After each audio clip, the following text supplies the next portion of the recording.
So our new kitchen bench is a second-hand bench, obviously, that we're reconditioning sort of thing to fit into the boat, and it has a few random holes from taps and whatnot. It was a commercial bench because it's quite big, and we obviously need to get rid of these random holes so that we've just got a nice smooth bench. So I'm going to show you how we patch up old holes, etc., in a stainless bench. So this is the underside of the bench. You can sort of see there's basically like this bit here is the actual stainless of the bench, stainless sinks, etc., and this is plywood. I think it's about maybe 20 mil or so thick plywood that's glued to the bottom.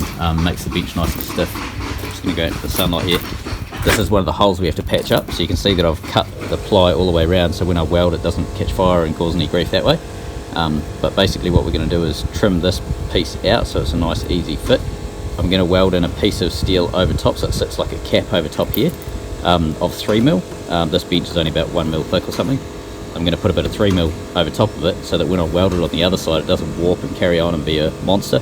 Part of the reason I do that is I don't have a TIG welder, so I can't do very thin stuff easily. My welder's a bit of a brute, so I'm going to weld the 3 mil on the back so that when I start welding the other side and I need a really good finish, it's basically as if I'm welding a piece of 4 mil stainless plate, so nice and easy to get a good finish, and then I can flapper it all down smooth. So this is our hole all just puffed up. Doesn't matter that this is a bit ragged. I'm going to cut a piece of plate that's basically exactly that size. I can't get a grinder in easily to clean this up because it's quite a small hole, but I can cut a plate that has these dimples and imperfections and stuff pretty easily.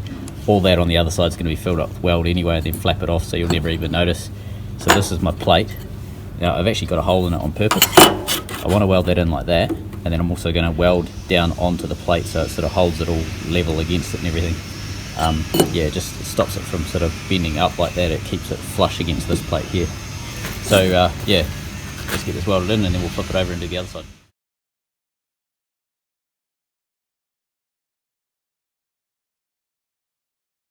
So this is how the bench looks with the 3 mil plate welded on the outside.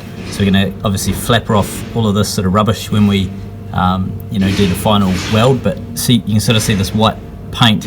When we painted the wood on the underside, it's dribbled down onto there, so I'm just going to flapper all of that back and then cut out a piece of bench the same thickness that's exactly that measurement there, sit that in there and then run a weld all the way around. When I do it, I'm just going to do spot welding all the way around so I can keep the least amount of heat possible. Doesn't have to be super strong, it just has to have no holes in it.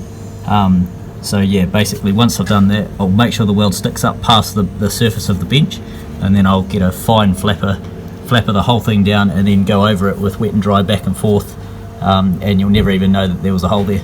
So I'll get this done. Apologies for the noise, but you can sort of see this is the little stainless plate, so it's 1 millimeter thick stainless, pretty thin, and that's our hole. So you can sort of see this is all cut in funny shapes. It matches basically this hole. So when we put that in there, that's perfectly flush. So it's sitting in on the 3 millimeter plate that we welded in earlier. So now I'm going to run a weld all the way around this edge and then flapper it off. So you can sort of see there was a weld that penetrated through here. Just gave it a quick flapper with 40 grit flap wheel, and it's pretty much smooth and disappeared. By the time we polish this with wet and dry, you'll never even know it had a repair. So let's get into it. One of the issues when you're doing stainless welding, like really thin stainless welding, is if you get too much heat in it, it obviously warps. So a trick that I've been told, I haven't never done it before, I'm going to try it now, but a trick that I've been told is if you surround the area that you're going to weld with like basically a bundled up wet rag sort of thing, it saps a lot of the heat out. I've also heard of sticking it on a block of copper. I don't have a block of copper because that would cost about $4,000 in Australia. Yeah, we'll give the rag idea a go and see if we can do it. Other than that, we just have to do tiny tacks, and that's a pain in the ass and takes forever. So let's give this rag a shot. So this is how it came up. So we welded it on incredibly low settings for my welder, and we put a wet rag basically all the way around like that, try and sap as much heat out as I can. It seems to have worked. I can sort of see a little bit of a wobble in it, but I might be able to just sort of tap that out. So now we'll go through, there's quite a lot of splatter and all sorts of stuff.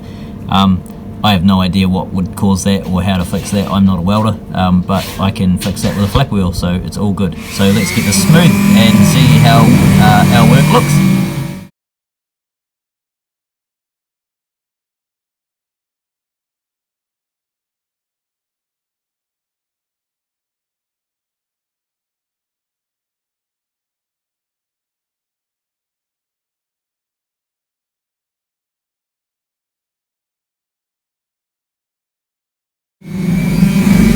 So you can see the welds are still there's a few little holes and stuff like that I need to probably go through and fill up, but mostly that's come down flat and that's pretty flush. I'm pretty happy with that. There's a couple little dimples and stuff that should come out if I weld this up, and then hopefully that'll rise it slightly. I can flapper that off, if that makes sense. But you can see here I've given this a polish, like 30-second polish, just some 120 grit paper, and that's come up pretty good. So you can see where the cutout of the actual wood is. So it has dimpled down slightly. It's gone down, so I'll be able to tap it up with the hammer and hopefully just get that to settle itself out a wee bit. But yeah, we'll just keep working on this and that'll eventually disappear and it'll just look like a normal bench. If you like this video on how to deal with really thin stainless steel using a pretty butch MIG welder, not the ideal situation, then like and subscribe to our channel. We've got heaps of stuff like this all the time as we build Brupeg.